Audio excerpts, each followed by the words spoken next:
Hi, welcome back to another episode of NeedApp, where we attempt to build a Trello clone using Angular. In the last episode, we have implemented the update. This is the update. We have got a list of bots, and if we click on this, we can type here like 123, change the title, and then we click on the this button where this is updated. The only problem is this is the create button. What we would like to do in this episode is to allow the parent component to supply its own button. Instead of having create the, the default submit button for the keyboard component, we would want the parent, we would like the parent to be able to provide their own button. For example, like maybe provide an update button or provide a delete button or both. Let's have a look at the structure of the application, the component. What do we mean by parent? As you know, in this case, so let me do a reload of this guy.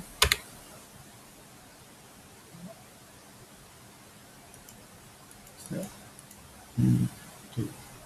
Looks like there is no reload. Let me just close this and open this again.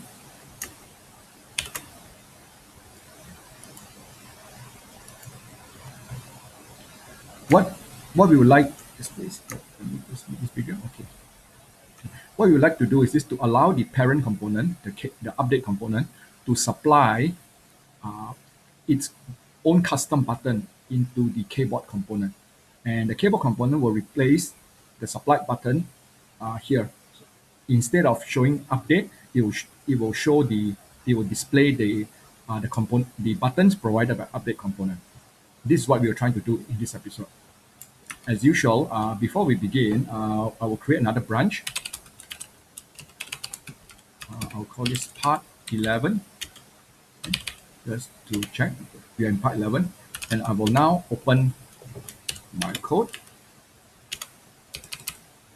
Just do this. Right.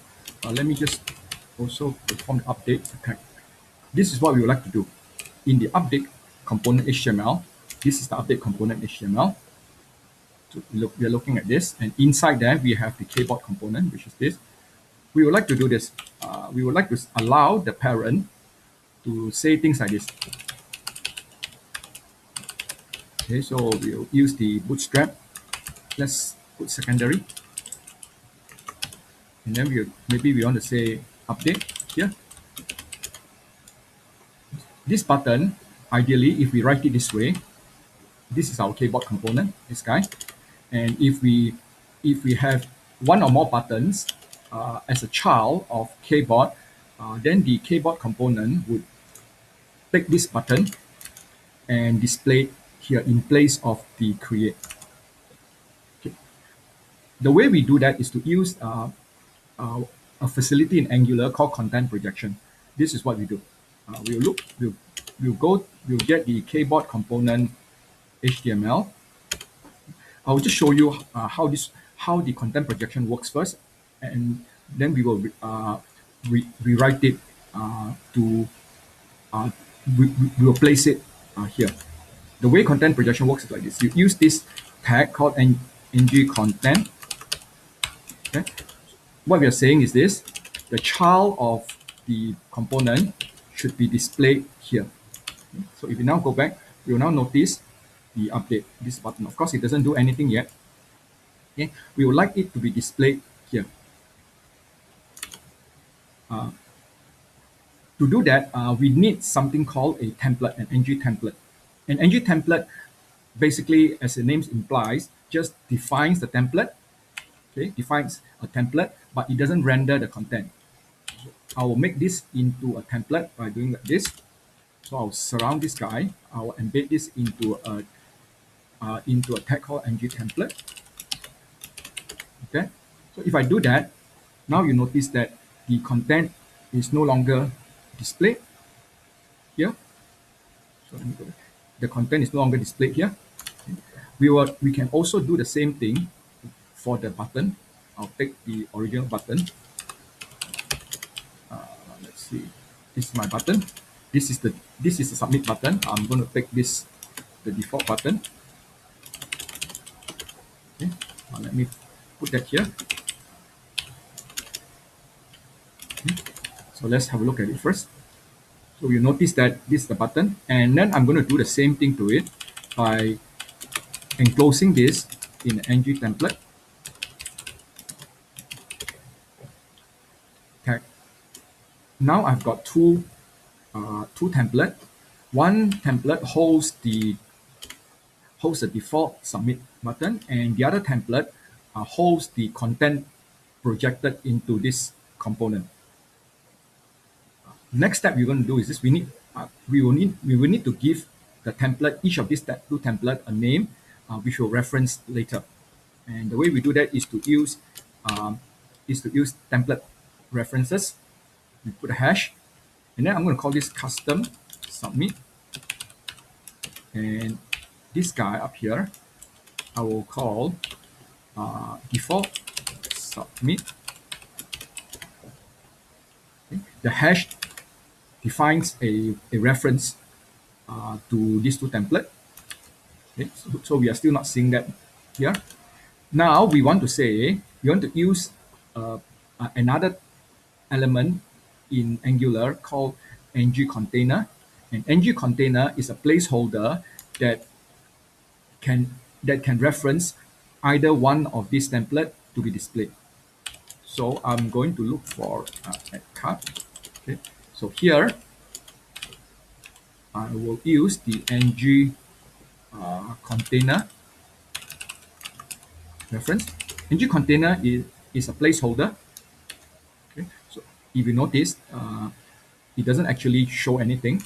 And what I'm going to do is this: ng container has an attribute called ng template outlet, and in the value of the ng template outlet, I can say which of the two template I want it to be displayed here. For example, if I want the default template, I can say the default submit button. Sorry, I can say use the default submit, and now you see the default submit button here. And if I want my projected content, my custom submit, I'll say custom submit, and the custom submit, the button is displayed here. Now what we need to do is this: we need to find a way to determine if the parent component, the parent of this kbot component, did supply any buttons. If the parent supplied buttons, we will use the button by saying that I want the ng container to display the custom submit template. Otherwise, it will display the default submit. To do that, what we will need to do is this: we need to figure out if the kbot component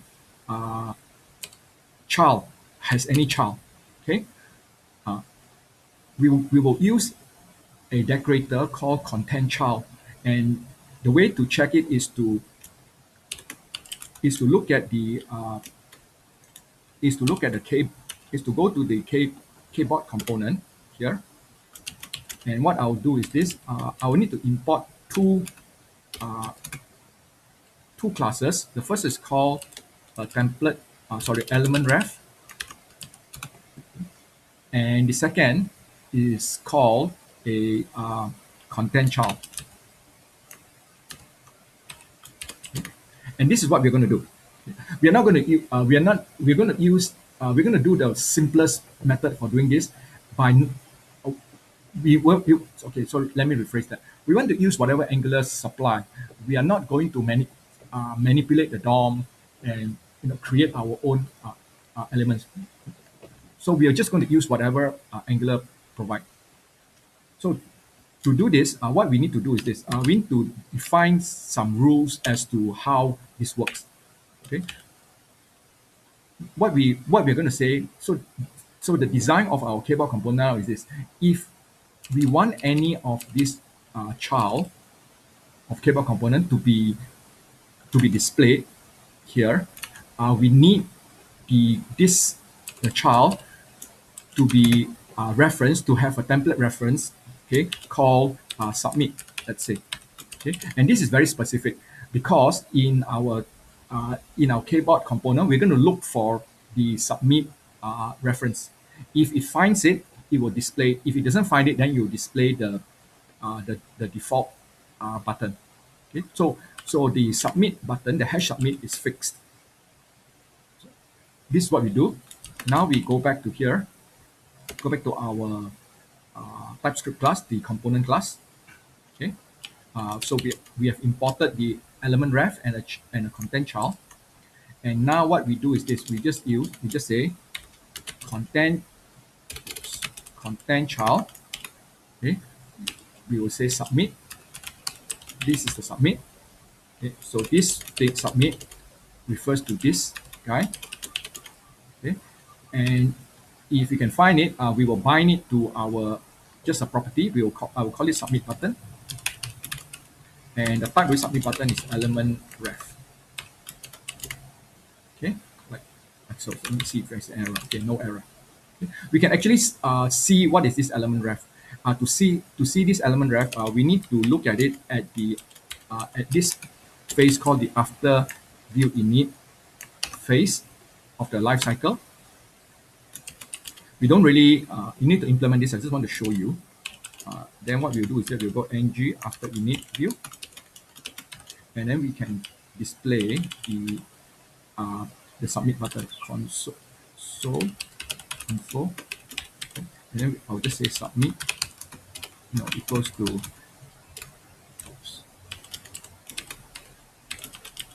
this what is it called, submit button. Okay, so let's have a look at this. So now let me save all this first. Okay. Right, so let's have a look at this.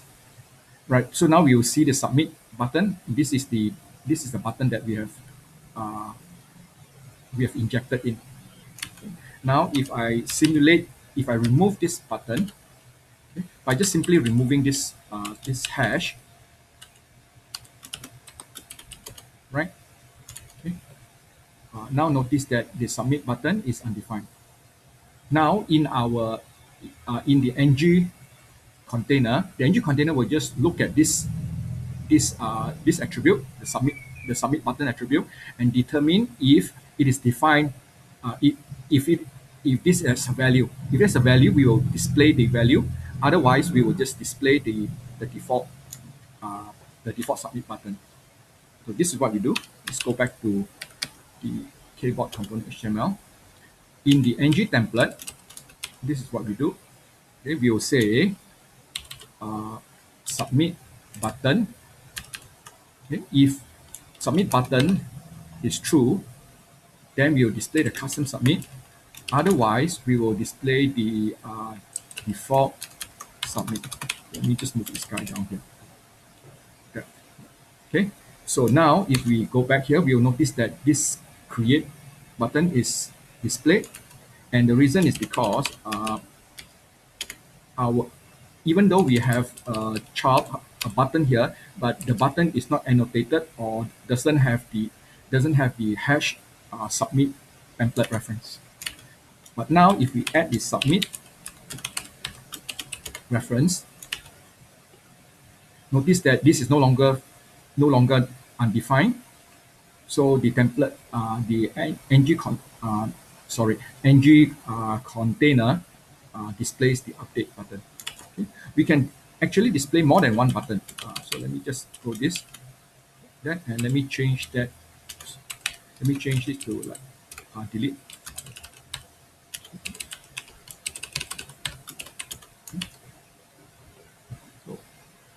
So we can have multiple of this button. The only thing is this. So notice that these two uses the same name. Okay. So so the last button is will be assigned to the submit. So in this case, which is the submit button, I suppose. Okay. So the first button that is that it encounters will be assigned to it, which is the delete button. Okay. So if you do not want so many, if you do not want this, you want to maybe move these two together. What you can do is that you can put them into a div. Okay. Assign this as submit. like that. So notice now this is a div, right? These two is useless. We'll just we'll just delete this. Oops. Let me just do that. Okay, let me delete this. Okay. So now we have the two buttons together. So let's just format these buttons a little bit. Let's move the update button a little, give it a little space. So I'm going to call it margin left 2. Okay. And also let's give the delete this is trash alt. Let's give it that icon. So it's IFAS FK trash ALT. And also I recall that we actually gave it a little space on the side. And I'll also, just for consistency's sake, I'll also give this guy an icon. All these are, by the way, a font awesome icon. So this is edit and also ML1.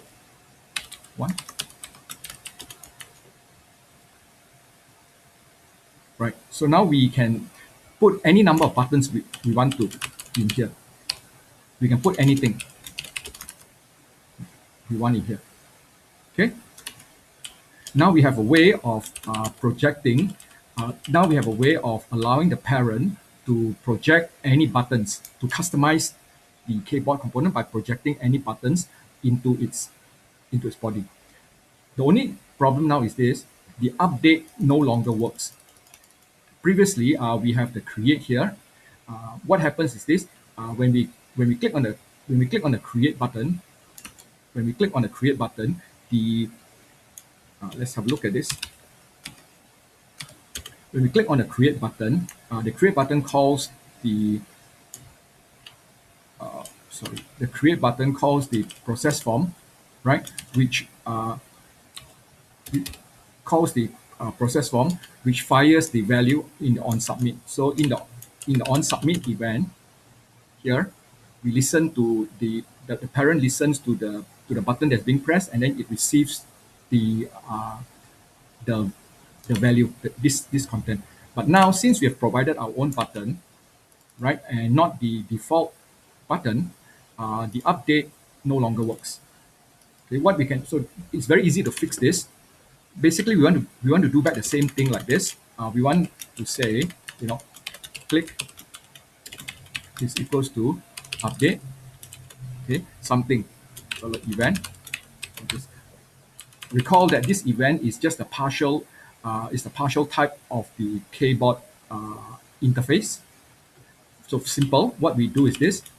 If you recall, we exported the instance of kboard as kboard control. Okay, so let's go back and have a look at this.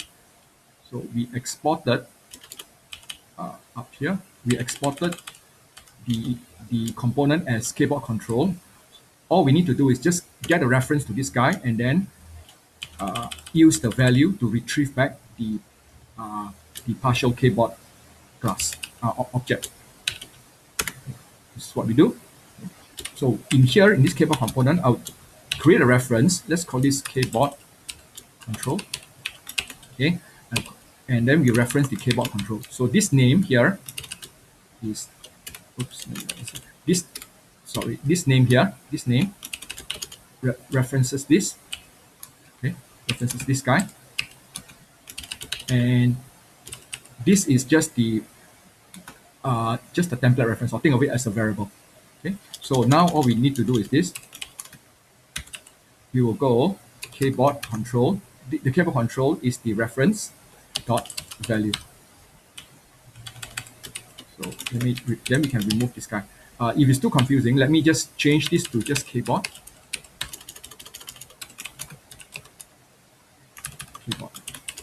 Okay, like that.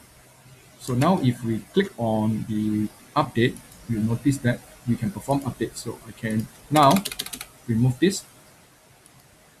Our board is, our data, our button is now functioning. There's only one problem though, because what happens is this: if I delete this, now this board is no longer valid. However, I can still perform an update. Okay, that's because this button does not know the status of the bot.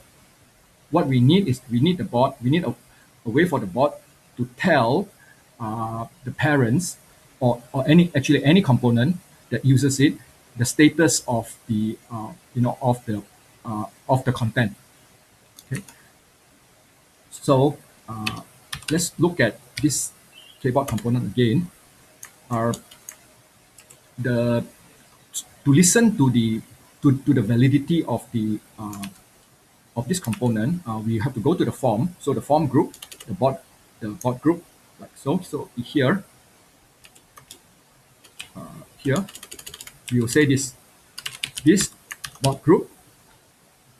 Then it has a few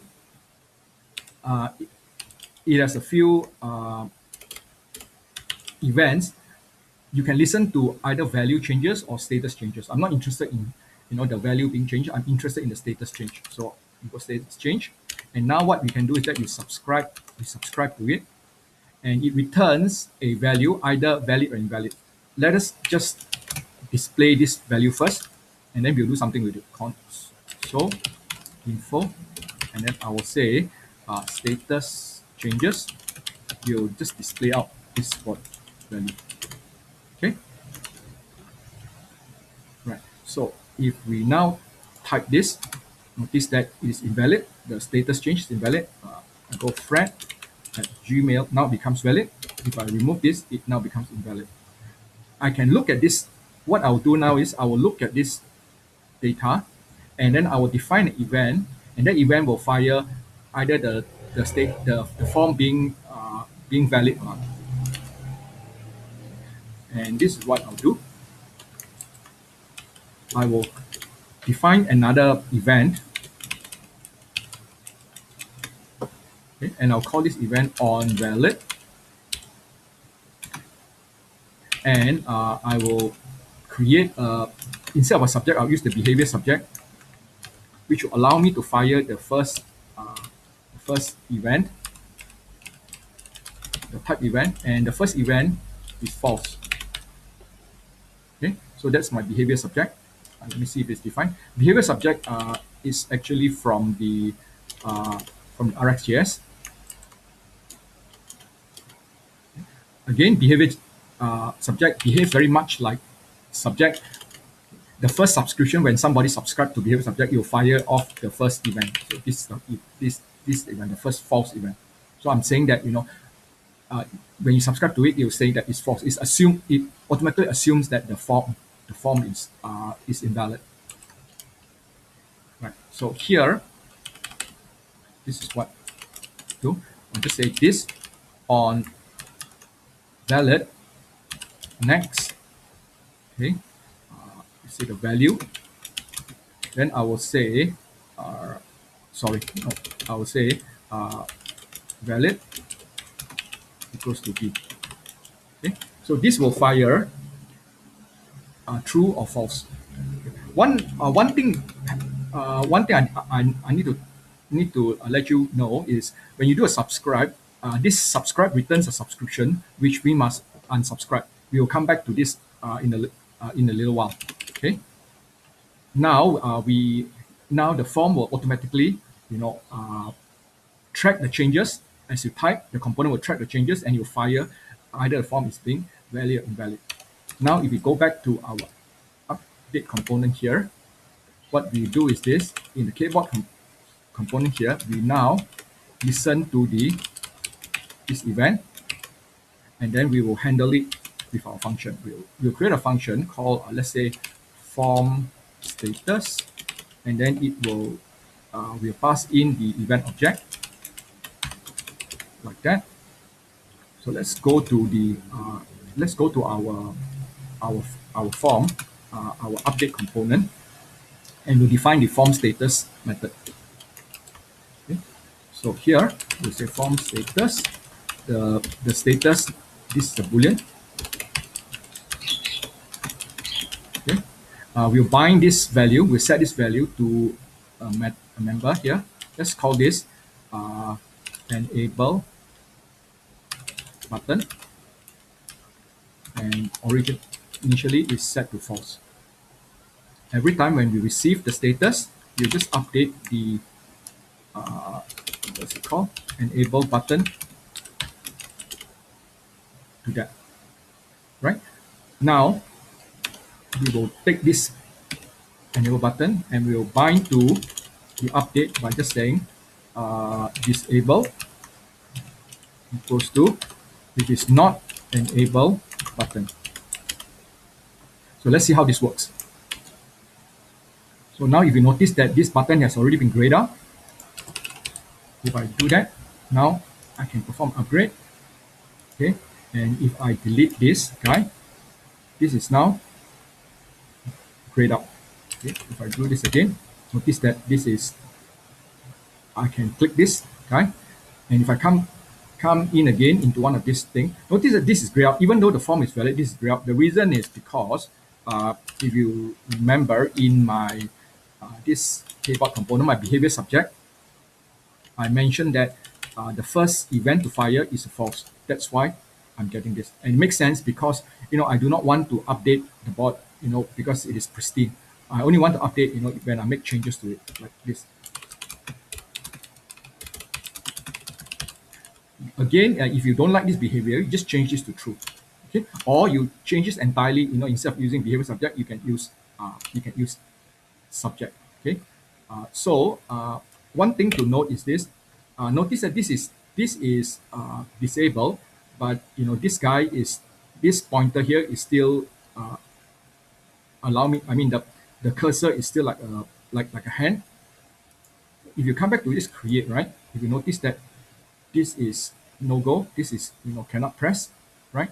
Whereas this guy is not. So what we can do is this. Let's have a look at the kbot CSS. So what we can do is this, right? We can copy this button. We can copy this behavior. This CSS says that when a button is disabled, change the cursor to not allow, right? When we hover over it. One thing we can do is this. We can copy this one and put it in update CSS.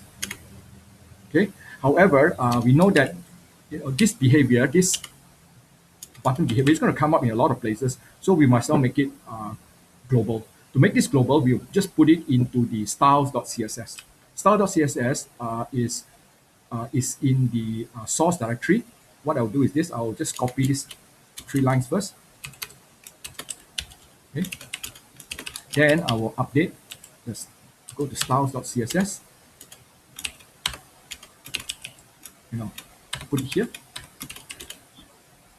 Now, any button in the application when it's disabled will have the not allowed cursor when the cursor hovers over it.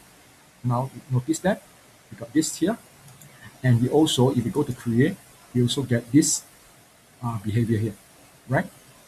Okay. So one last thing before we end, as I've said just now, that when we do a subscription, when we subscribe to this thing, we need to unsubscribe. Otherwise, we will have memory leaks.